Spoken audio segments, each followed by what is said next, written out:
A very warm welcome to all our listeners around the world. You're welcome to the Tokunbo Fernandez show, a show that promotes the true life and success stories of African and Caribbean achievers around the world. So if there's a product or initiative you wish to share, feel free to give us a call on 0788 280 9005. That's 0788 280 9005. Take a few seconds to visit our website at www.tonyfernandez.co.uk and also subscribe to our YouTube channel. It's all about promoting your voice and promoting the voice of African and Caribbean achievers doing amazing work around the world. I hope you're all having a lovely morning so far. We have so many amazing guests lined up for the rest of the year, so watch this space. And once again, if you're thinking of being one of the sponsors of our show, feel free to give me a call on 0788 280 9005. We have an amazing guest in the studio today, live from Lagos. I met him only a week ago in Lagos. He's an award winning film director. He's spent over 10 years in investment banking before he pursued his career into movie production. And he's won so many awards. In December 2020, actually, he won 5 Academy Awards for his latest film, The Milkmaid, which he produced, wrote, and directed. So it's a pleasure to have in the studio for the very first time the amazing Mr. Desmond Ovbiagele, award-winning film director in Lagos. Welcome to the show. How are you today? I'm doing very well. Thank you very much. Yeah. And I'm sure our listeners, you're looking very relaxed, by the way. Lovely to meet you last week in Lagos. I'm sure our listeners around the world want to know a bit about yourself, your background, and what you're most passionate about in life. Well, thank you. I born and bred in Lagos State in Nigeria, although by ethnicity a native of Edo State. And basically, post university, I started a career in financial services industry, which I toiled at for quite a number of years. But sometime in 2011, I began to get a little restless and began to feel, some of the yearnings for creative expression, particularly in the medium of film. So I took a decision to step out of the financial services industry and to begin my journey into the world of filmmaking, primarily through writing scripts, as well as also producing and directing the scripts that I had written. So that's essentially how I started. I released my first film in 2014. It was a crime drama called Render to Caesar, which was aired at the box office in the cinemas across Nigeria. I was also fortunate enough to get some festival play at the Pan-African Film Festival in Los Angeles in 2014, as well as at the FESPACO festival in Ouagadougou, Burkina Faso in 2015. And subsequent to that particular film project, I began to look for my next project. And I wanted it to be something that was topical, something that was relevant to what was a hot button issue in the society in which I live in Nigeria. And you can't stray too far from what was and still is, the raging phenomenon of religious extremism that was taking place in the northern part of Nigeria. So I essentially anchored my next project on that phenomenon. And really, the idea was to try and use the medium of film to give some sort of voice to the victims of insurgency in northern Nigeria, and unfortunately, increasingly in other African states. Those who unfortunately have had their lives disrupted. They've been taken away from their natural habitat, and in some cases, particularly for the women, taken away to the camp of the insurgents, where they begin to undergo indoctrination and brainwashing, and basically oppression, an imposition of a new ideology which is alien to them. And the film called The Milkmaid seeks to examine, how two particular young women who are sisters respond, to this, very debilitating situation that they find themselves in. That's fantastic. Congratulations, because The Milkmaid was premiered in the UK over the weekend. Yeah, over the weekend. Now, before we speak about the success of that story and initiative, um, how relevant would you say the themes that run through The Milkmaid are relevant in Nigerian society and African society? And why are these very passionate to your heart? Well, I think clearly, I mean, for me, living in Nigeria, reading and hearing about the daily reports of casualty statistics going on in northern Nigeria was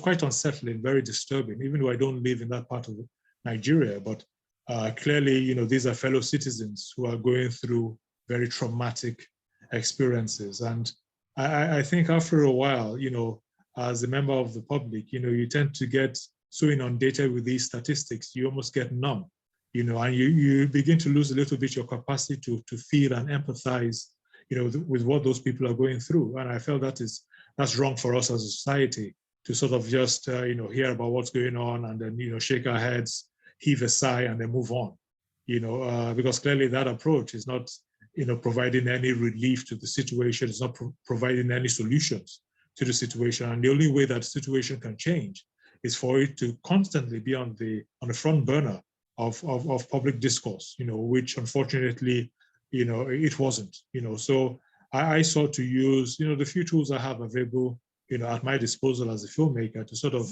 retrain the attention of Nigerians and the world at large in terms of what was going on in that situation. And hopefully, decisions can be taken that can bring some succor and relief to those most affected by insurgency. That's fantastic. How important would you say the content of this vision has now won 5 African Academy Awards in December 2020? And where do we go from here?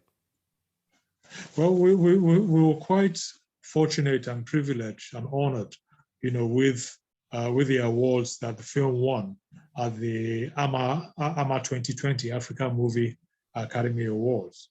And we really saw it as a sort of, for me personally, a reward for the tremendous sacrifices of my cast and crew, who left their respective locations around the country to travel up to the northeast Nigeria to shoot this film, in the actual theater of conflicts. We shot it in Taraba State.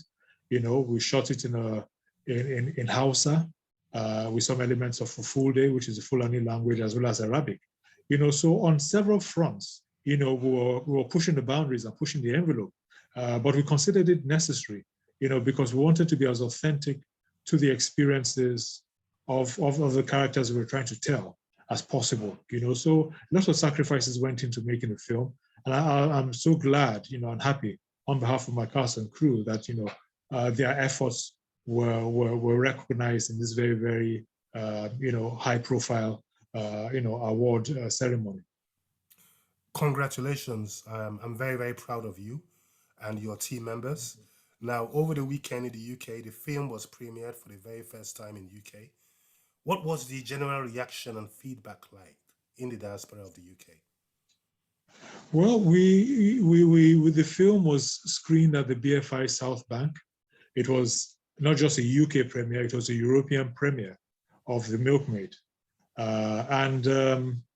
Obviously, unfortunately, we couldn't have total seating capacity at the BFI South Bank because of social distancing requirements. Lockdown is still prevailing in the UK. But that notwithstanding, under the context of the prevailing distancing guidelines, we actually operated the screening at full capacity, social distancing allowing, and the feedback after the screening was very, very positive. People felt, it was a beautiful film. They felt educated. They felt they had received much greater insight into the phenomenon of insurgency, of what the victims go through, of the mindset and motivations of the perpetrators, So we certainly saw it as an all-round win, for us as a production, having screened the film, on July 10 on Saturday, at the BFI South Bank. How important do you feel right now as part of that journey in promoting the content of the Milkmaid?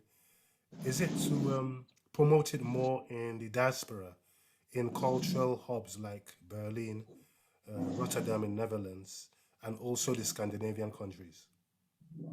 I think certainly, I mean, the idea of shooting the Milkmaid was to make the story available to as broad an audience as possible. Certainly, Nigeria was a key market for that. But beyond Nigeria, other African countries, and then we know, of course, there's a great deal of international interest in terms of religious extremism and how it affects communities. We saw that in 2014 when the Chibok girls were abducted, and we saw the international outcry that was led by Michelle Obama and several celebrities in North America and in Europe as well. So we know there's a great deal of interest, that is available for the film and for this thematic content. And our desire is to bring the Milkmaid to as broad an audience as possible. Certainly, we would like to get a wide release across the UK, so that the UK, both diasporites as well as UK citizens can watch the movie. We'd also like to bring it to other parts of Europe, as you said, to Germany, to France, to Scandinavia, to Benelux, and to as many countries as have that appetite and that interest in understanding the phenomenon of religious extremism.